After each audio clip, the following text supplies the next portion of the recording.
See, when I was doing time, it was always a point where I just had this hope from listening to other inmates tell you that they could revoke your time and you could get out at any given time.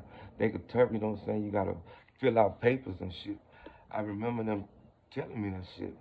So at one point, it was never a time where I realized I didn't think I couldn't get out. I still had hope. And then it dawned on me, after doing a year and a half in East Baton Rouge Parish Prison, this is the part when I say welcome back to East Baton Rouge Prison Service, I say welcome back. Deputy, I can't live. No, I can't live. But it dawned on me one time that, man, you really about to do all this time in this place here. And I don't know how to tell you how serious it is today.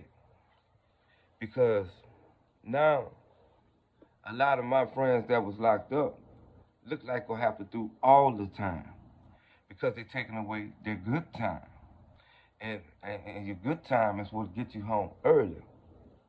But what keeps you home is not me on out there and fucking up out there in the streets. And I'm gonna keep it all over 100. And I remember them days, man. Every day I used to get up for a year straight, like almost. Get up thinking they about to call my name to fucking court, to go to court, so they could free me. After all, that's just a probation violation. You dig what I'm saying? Because they had a lot of dudes going to revocation hearings, and they come back, and they was lifting the hose off them. And in my mind, I was thinking that's what I was going to get. But I violated myself. Why? Because I didn't want to be in East Baton Rouge Parish Prison too much longer. Because of the shit that I saw. And it was a lot of things that I was trying to do. But what you're trying to do the most is survive. And I'm telling you, it's hard to survive on B Wing. It's hard to survive on F Wing. It's hard to survive on K Wing. It's hard to survive on J Wing. And if you think you can go walk across the hall down the sidewalk, it's hard to survive in the fucking Q building. Real shit. And you gotta know what I'm saying when I say I'm not used to this shit from where the fuck I'm from. I'm not. Because I was the one who always trying to figure out how to learn shit. You know what I'm saying? And you gotta realize sometimes you don't get a second chance to make that shit right. Like stealing zoos and shit. I'm looking at dudes taking my zoos, so I'm trying to be an inmate, move to a convict, and try to do the same shit.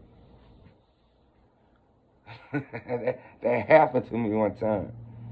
I was hungry. Man, I didn't get my money orders that week. And I'm telling you, what I did was something stupid. They got dudes in that bitch count their fucking zoos. They might have a big zip bag of 100 fucking zoos, bro. And the motherfucker know if he got 98 zoos. And I didn't know that shit. I got me a bag of cookies out of the dog, one of my rounds, shit as we round the dick out of Spain. And this nigga had how many cookies he had how many chips he had. And man, when I'm telling you, before we got cool, after he whooped my ass for taking his fucking cookies, when we got cool. And the nigga finally said, man, we fuck with each other, you can have what you want. But the first couple of times when I asked the nigga, he ain't want to give it to me, just sit there and eat in my face. You know what I'm saying? And that shit there, I was hungry. But you're not safe nowhere in there, bro. And man, me wanting to come home, me filling out foul emotions, you know what I'm saying?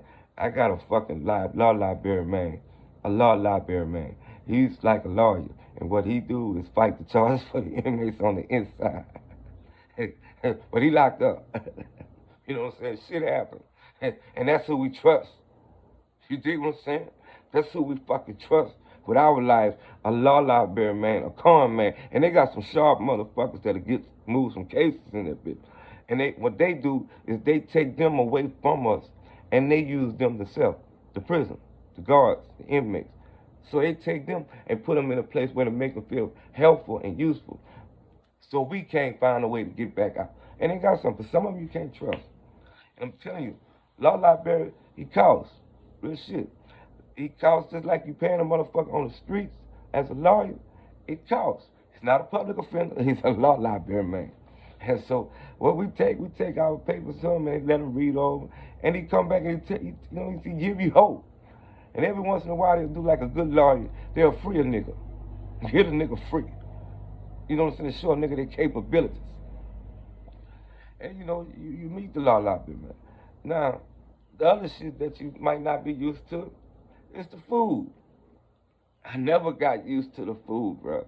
It never was a point of time I ever say I got used to the food. Because it's some days you really eating dog slop. Shit. And some days you drinking Kool-Aid that ain't Kool-Aid. You know what I'm saying? Breakfast about the only thing you can roll with because you know you get cereals and shit like that. And when you get them cereals, hopefully you ain't gambling them out from last night playing cards, playing chess or spade, because they play for that shit. You know what I'm saying? And I played for my shit because I thought I was a gangster and I thought I could whoop a motherfucker in chess. You know what I'm saying? They got some scam, some con artists motherfuckers, like real shit in that bitch. But I thought to myself that I actually could win a game. So I put my milk, my honey bun, and my frosted flakes, and my orange juice, and my salsa. You know that sauce, mean a cup, like a cup, applesauce? Yeah, I put that on the line. Dude won the game fair and square. You know what I'm saying? But me not knowing that I had to give him my shit right then and there, immediately. So we got separated. We know I normally leave out first because they holler child. I caught on child is very important. If you want to eat, you want to stop what you're doing and go get your fucking child. And that's what I started doing. So I caught myself getting third in line on ballers all the way like at the about 14, 15 person behind me. He couldn't get to me. And I wasn't tripping. This is my first time playing like that. And I wasn't tripping. But I'm in that bitch and I'm gonna get my food. I'm sitting down at the table. I ain't worrying about it. I opened up my shit, my milk and stuff like that, and I started eating. And the dude started patting me on my shoulder. He said, "You boy down there?" I said, "Look." And I'm looking, and he telling me, and I'm wondering what the fuck that means. But I'm eating, and you know, I wasn't worried about it then. And he telling me, "Get it up there when we go back in the thing." And I'm like, "Fuck." You know what I'm saying? Based on true story. I'm like, "Fuck." So, man, I'm nervous now, and it's hard to eat this shit, but I'm still eating this shit. You know what I'm saying? Nervous, feeling butterflies in my stomach and shit. I'm looking at the niggas on the side of me telling me, "Man, what you did?" He asked me, "What you did?" I said, "Man, I owed him my, you know, breakfast this morning because we played some chess and shit like that." I'm telling him that. I owed him that shit. And he like, "Well, why you just didn't get to him?" I'm like, "Because he was way down there, and it didn't dawn on me right then I was hungry." He said, "Well, you know what goes on, we go back." I'm like, "Man, okay." I put my food down, stopped eating, got nervous, said, "Fuck it." They had to stand up. They stand us up. Everybody got to stand up, and we start falling out to the left. Everybody going down to the left. Go to the left, pass, drop your food off, and you walk outside back to the fucking dump, to the line you was on. And my heart beating fast as a motherfucker because I know what's about to happen. And I was just hungry. Based on true story, I was just hungry. And besides, I thought I was going to catch up on the next breakfast. We just played today, and I know about that shit, bro. But y'all say Pee Wee crazy. Pee Wee is crazy. But as I got back online, and the guard shutting the fucking thing, the gates, and I see a boy, he walking kind of fast, going down into his cell. So I know what time it is, but I'm trying to play it off like I don't know what time because I'm about to faint. I'm about to pass out. That fucking nervous. So, you know, like about 2 minutes, he come back out that bitch. I'm already gone in my shit. I'm hopped up on my top rock, and I'm rocking my feet and shit like that. This shit based on true story. A boy came in there and pulled me down. Wham! Pulled me down. This shit pulled me down, hit the back of my head. And he just started teeing off my celly right there. He's not no help to me because he's just looking at me. And it's based on true stories. Y'all stay tuned.